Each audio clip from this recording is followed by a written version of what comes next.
Hey everyone, welcome back to J plus K Retro Gaming Channel.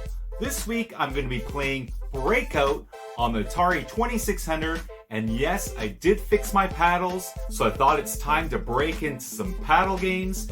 If you didn't tune in last week, I played Astroblast, and I didn't have I had my paddles, but they were broken, so I had to play with a joystick, which made the game less fun to play, and because of that, Astroblast didn't fare well at all, just barely passed the 5-minute challenge, and I gave it 6.5 Marios out of 10. But this week, there's going to be an update, so check out my brief gameplay, which I'll insert in the video. It was super smooth, super responsive. My little laser actually responded to every minute movement. I could move wherever I wanted to, which made the game a blast to play. And I even made it past the 1,000 point mark, which changed the screen from black to blue, which I totally forgot about. When I first did my review, I struggled to even get over 200. I think I was in the 150 range. But as soon as I started playing with the paddles, I was scoring consistently in the thousands, 2000s, and my highest score was a 43 or 4500. It's amazing what playing with paddles did for this game. So I'm going to amend my rating, and Astroblast now gets 8.5 Marios out of 10. So 2 full points or 2 full Marios because of the paddles. So now on to this week's game, and of course Breakout for the 2600 is an instant classic. You can't keep me in here, Atari.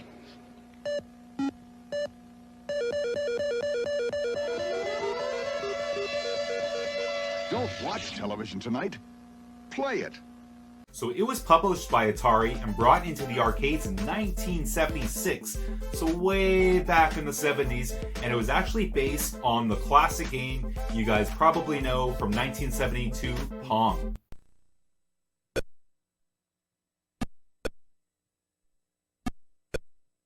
Breakout instantly became a worldwide commercial success. So in 1978, it was released on the Atari Video Computer System. So because of its success, Breakout was highly influential in succeeding future games such as Space Invaders. So once again, it is a paddle-based game. You can play it with a joystick, but probably not recommended. Probably do poorly, as did Astroblast. So I'm going to of course be playing with my newly fixed paddles, which by the way, all I did was open up the paddles, and one of the brackets that was holding down the knob was broken, so the knob couldn't twist. So all I had to do was put that back in place, clean everything up with some alcohol, and boom, brand new.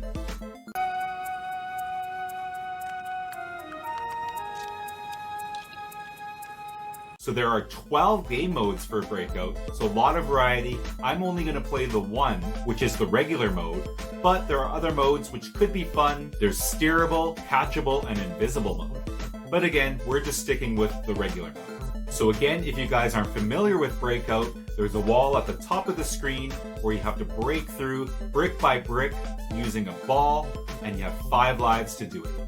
I don't remember playing this original Breakout game much as a kid, but I do remember playing versions of it later, Super Breakout, which I'll probably review in a future video, and other versions that have come along the way. So let's see if I can put my paddle skills to the test and see if I can break through the wall.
So there you have it. That was Breakout for the Atari 2600. And yes, it does pass the 5-minute challenge. It was a very fun game, but also very tough.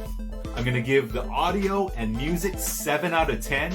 As with a lot of 2600 games, there was no music to speak of. So all there was the sound effects of the ball hitting the wall, your paddle, the bricks. There's a lot of beeping noises. So I'm not going to rank the audio very high, 6.5 out of 10. The video and graphics, although it was so simplistic, I'm still going to give Breakout 8 out of 10. I really love the use of the colors, so the color scheme. And of course it gets high marks because who doesn't love that iconic rainbow wall at the top of the screen? Which, by the way, is rumored to have inspired the Apple II logo.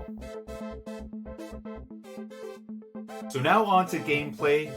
As I stated before, it was a really hard game. I was playing it on easy, but it was still super hard. I mean, you really needed to have super hand-eye coordination as well as anticipation skills. And I guess in my old age, those have deteriorated a little bit, but still super fun. Actually, I seem to remember the ball moving slower than it did. Let me know in the comments what you guys think. I'm curious to hear your thoughts and memories of the gameplay. So because it was so difficult, despite being fun, I'm going to give the gameplay for Breakout 7 out of 10. So overall score for Breakout for the 2600, 7 Marios out of 10.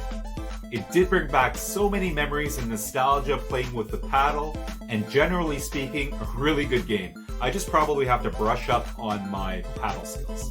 So that's it for this week's 5-minute challenge. Thanks for watching. Thanks to all our subscribers for all your support, and hope to see you next week on the next gameplay video. Okay, I'll just pop in the cartridge. Great. Who's first? You be first? I'll win. Oh, that's what you think. Dad, that's supposed to be fun for the whole family, right? Right, son, we're having fun. Then when do I get to play? Oh, I did. I broke out. Rematch. When do I get to play?